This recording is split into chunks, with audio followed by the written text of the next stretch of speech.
ஒன்று ராஜாக்கள் 11வது அதிகாரம் அதிலிருந்து 15வது அதிகாரம் வரைக்கும் நீங்க வாசித்து பார்த்தீங்கன்னா ஒரு இன்ட்ரெஸ்டிங்கான ஒரு காரியம் அங்கு எழுதப்பட்டிருக்கிறதை பார்க்கலாம். சாலமோன் செய்த தவறி நிமித்தமாக சாலமோனுடைய மகனுடைய நாட்களில், ரெகோபெயாம் என்கிற அவனுடைய மகனுடைய நாட்களில் இஸ்ரவேல் கோத்திரத்திலே நான் பிளப்பை உண்டாக்குவேன் என்று கர்த்தர் சொன்னார். அவர் சொன்ன வார்த்தையை நிறைவேற்றும்படியாக அகியா என்கிற தீர்க்கதரிசியின் மூலமாக கர்த்தர் என்ன செய்தார்? யெரொபெயாம் என்பவனிடத்திலே அந்த ரகசியங்களை சொல்லுகிறார். உன்னை நான் ராஜாவாக்க போகிறேன் என்று சொல்லுகிறார். அகியா என்கிற தீர்க்கதரிசி தன்னுடைய சால்வையை 12 துண்டுகளாக கிழித்து போட்டு, இதில் 10 துண்டுகளை நீ எடுத்துக்கொள், 10 கோத்திரங்களுக்கு நீ ராஜாவாவாய் என்று கர்த்தர் சொல்லுகிறார் என்று சொன்னான். 11வது அதிகாரத்திலே. 12வது அதிகாரத்திலே பார்த்தால் கர்த்தருடைய வார்த்தையின்படி அந்த யெரொபெயாம் என்பவன் அவன் ராஜாவாகிவிட்டான். ராஜாவான உடனே அவனுக்கு ஒரு யோசனை வருகிறது. என்ன யோசனை வருகிறது? இந்த ஜனங்கள் எல்லாரும் தேவனை ஆராதிப்பதற்கு யூதேய தேசத்திற்கு போகிறார்கள். அங்கு ரெகோபெயாம் ராஜாவாய் இருக்கிறான். தொடர்ந்து அங்க போனாங்கன்னா இந்த ஜனங்களுடைய இருதயம் தாவீதை நினைத்து ரெகோபெயாமோடு சேர்ந்து கொள்வார்கள். அதற்கு பின்னாடி எனக்கு வருமானம் என்ன ஆகிறது, என்னுடைய பிழைப்பு என்ன ஆகிறது, என்னை கொண்டு போடுவார்களே என்று நினைத்து இவன் ஜனங்களை பார்த்து நீங்க அங்க போக வேண்டாம், இங்கேயே நீங்கள் தொழுது கொள்ளலாம் என்று சொல்லி இவன் தானாகவே பலிபீடங்களை ஏற்படுத்தி, கன்றுக்குட்டிகளை ஏற்படுத்தி, ஈனமானவர்களை எல்லாம் ஆசாரியர்களாக்கி, மேடையில இவனும் தூபம் காட்டி ஜனங்களை தன் பக்கம் வைத்துக் கொள்ளுவதற்காக அவன் மாம்ச யோசனையை உடையவனாக அவன் செயல்பட ஆரம்பித்தான். கடைசியிலே 1 ராஜாக்கள் 13வது அதிகாரத்தில் அந்த யெரொபெயாமுடைய அழிவை குறித்த தீர்க்க தரிசனம் சொல்லப்பட்டது. 14வது அதிகாரத்தில் அவன் அழிந்து போனான்.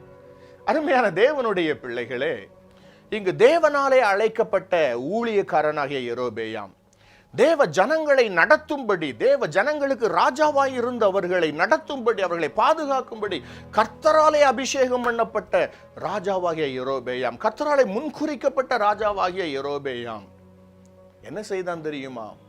அவன் கர்த்தருடைய வேலையை செய்யாம தனக்கென்று ராஜ்யத்தை உருவாக்க ஆரம்பித்தான்.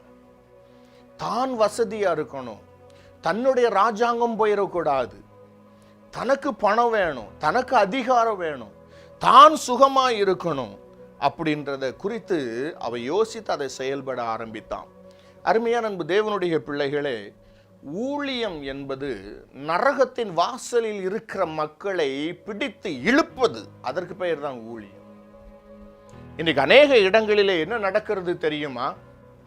அங்க மீட்டிங் வச்சு அங்க போகக்கூடாது, வேற எங்கேயும் போகக்கூடாது, என்னுடைய சபையை தவிர வேறு எங்கேயும் போகக்கூடாது, என்னுடைய ஊழியத்தை தவிர வேற எங்கேயும் போகக்கூடாது. கொஞ்சம் விட்டுட்டா தசமபாகம் போயிரும், காணிக்க போயிரும். ஐயோ, வேற மீட்டிங் போனா அங்க மெசேஜ் நல்லா இருக்குன்னு சொல்லிட்டு மக்கள் அங்க போயிருவாங்க. எனவே எங்கேயும் யாரையும் அனுப்பக்கூடாது, எல்லாம் உள்ளேயே இருக்கட்டும். மேற்பூச்சாய் ஒரு காரியத்தை சொல்லி விடுகிறோம். என்ன தெரியுமா? அங்கெல்லாம் போன ஜனங்கள் வஞ்சிக்கப்படுகிறார்கள். நீ உலகத்திலேயே நம்ம மட்டும்தான் சரி மாதிரி, மற்ற எந்த ஊழியக்காரரும் சரியில்லாத மாதிரி நம்ம பேசி விடுகிறோம். No brother, no sister. என்றைக்கு ஜனங்கள் உங்களிடத்தில் இருக்க வேண்டும் என்று ஜனங்களை பிடித்து கொள்வதற்காக நீங்கள் பிரயாசப்பட்டு மாம்சீகமாக நீங்கள் செயல்பட ஆரம்பிக்கிறீர்களோ அன்றைக்கு நீங்கள் ஒரு யெரொபெயாம் என்பதை மறந்து போகாதிருங்கள். தேவனுடைய கோபம் உங்களுக்கு விரோதமாக எழும்பும். தேவனுடைய ஊழியர்களாகிய நம்முடைய வேலை என்ன தெரியுமா? மணவாளனாகிய இயேசு வரும்போது நம்முடைய ஜனங்களை பார்த்து, நம்மை பார்த்து, உன்னில் பழுதொன்றும் இல்லை என் பிரியமே என்று சொல்லத்தக்க அளவுக்கு கர்த்தர் நம்மிடத்திலே ஒப்பு கொடுத்திருக்கிற ஆத்துமாக்கள் மேலே கரிசனை உள்ளவர்களாக இருந்து அவர்களை பரலோக ராஜ்யத்திற்கு நேராக திருப்ப வேண்டும், கர்த்தருக்கு நேராக திருப்ப வேண்டும், கர்த்தருடைய பாதையில் அவர்களை நடத்த வேண்டும். சுருங்க சொன்னால் கர்த்தருடைய ராஜ்யத்தை நாம் கட்ட வேண்டும். நம்முடைய ராஜ்யத்தை அல்ல, நம்முடைய சபையை அல்ல, நம்முடைய சுவிசேஷ ஊழியத்தை கட்டக்கூடாது, கர்த்தருடைய ராஜ்யத்தை கட்ட வேண்டும். அந்த ரெண்டுக்கும் உள்ள வித்தியாசத்தை அறிந்து கொள்ள வேண்டும். ஒருவேளை நீங்க செய்யலாம், கர்த்தருடைய ஊழியத்தை ஆசீர்வதிக்கணும், நம்ம எல்லைகளெல்லாம் பெரிதாக்கணும், நம்ம ஊழியம் பெருசாக இருக்கு, நம்ம என்னெல்லாம் செய்யணும்? நம்ம ஊழியம் பெருசாக இருக்கு எதையும் செய்யக்கூடாது பிரதர். கர்த்தருடைய ராஜ்யம் பெருசாகிறதுக்கு செய்யுங்க. ஆட்டோமேட்டிக்கா கர்த்தர் உங்க ஊழியத்தை விரிவடைய செய்வார். கர்த்தருடைய ராஜ்யத்திற்காக வேலை செய்யுங்கள், கர்த்தர் உங்கள் சபையை ஆசீர்வதிப்பார். நீங்கள் உங்கள் சபைக்காக வேலை செய்ய ஆரம்பிச்சீங்கன்னா நீங்க உங்க ஊழியங்களுக்காக வேலை செய்ய ஆரம்பிச்சீங்கன்னா தேவன் உங்களை விட்டு விலகி விடுவார். உங்களுடைய அழிவு சமீபமாயிற்று என்பதை அறிந்து கொள்ளுங்கள்.